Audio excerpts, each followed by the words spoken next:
Dalam catatan sejarah Indonesia terdapat kisah sosok pengkhianat yang tubuhnya dimutilasi, hingga jenazahnya akan diinjak-injak sampai kiamat tiba di Yogyakarta.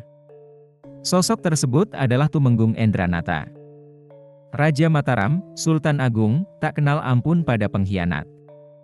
Tumenggung Endranata melakukan dosa besar dengan berani mengkhianati Mataram, sehingga Mataram gagal melakukan serangan ke Batavia.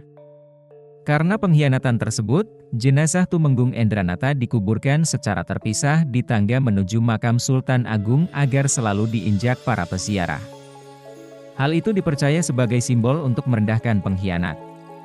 Simak video ini untuk mengetahui kelanjutan kisah sang pengkhianat Mataram, Tumenggung Endranata. Selamat menonton. Sejarah pengkhianatan Tumenggung Endranata. Sultan Agung merupakan raja yang gigih untuk mempertahankan kedaulatan Mataram yang memiliki banyak wilayah kekuasaan. Bukan hanya di Pulau Jawa, Mataram juga memiliki wilayah kekuasaan lain, di Kalimantan, Sumatera, dan beberapa daerah di dekat Papua. Karena itu, kedatangan Belanda dengan kongsi dagang VOC dianggap sebagai ancaman terhadap kedaulatan tersebut. Sehingga, Sultan Agung menyusun berbagai rencana untuk menyingkirkan Belanda yang ingin menguasai Nusantara. Pada tahun 1628, Sultan Agung mengirimkan pasukan ke Batavia untuk menggempur benteng pertahanan Belanda. Rombongan kapal pertama pasukan Mataram dipimpin oleh Tumenggung Bahurekso sampai di Batavia pada tanggal 26 Agustus 1628. Serangan pertama dilakukan pada tanggal 21 September 1628.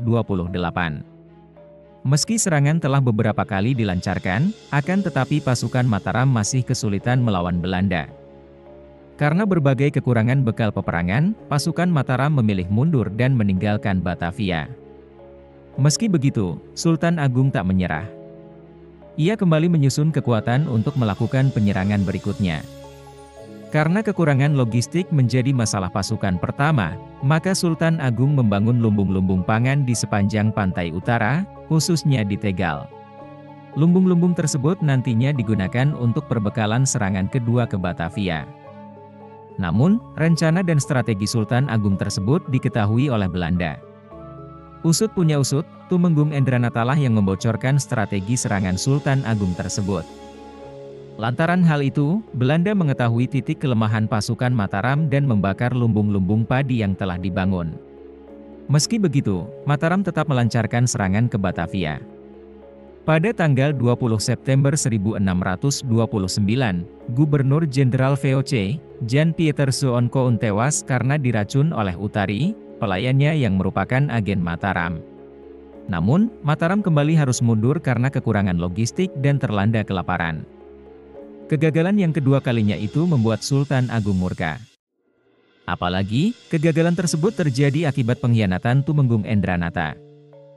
Hal itulah yang membuat kerajaan membuat keputusan tegas, Tumenggung Endranata dihukum pancung. Bahkan, untuk memberikan pesan bahwa pengkhianatan pada kerajaan adalah dosa besar, tubuh dan kepala Tumenggung Endranata dikubur secara terpisah. Kepala Tumenggung Endranata dikuburkan di antara dua gapura sapit urang yang ada di kawasan makam Sultan Agung. Sementara, badannya dikuburkan di anak tangga menuju makam Sultan Agung. Dengan begitu, Tumenggung Endranata akan selalu diinjak-injak para peziarah hingga kiamat tiba. Makam Sultan Agung sendiri berada di kawasan makam-makam Raja Mataram di Imogiri, Bantul, Yogyakarta. Tak sedikit peziarah yang kemudian menyempatkan diri untuk menginjak anak tangga yang didesain khusus untuk kuburan Tumenggung Endranata. Sekian pembahasan kami tentang sosok pengkhianat Mataram, Tumenggung Endranata. Semoga bisa menambah wawasan dan hasanah budaya kita. Silahkan like, komen, dan share video ini untuk mendukung channel ini terus berkembang. Terima kasih sudah menonton.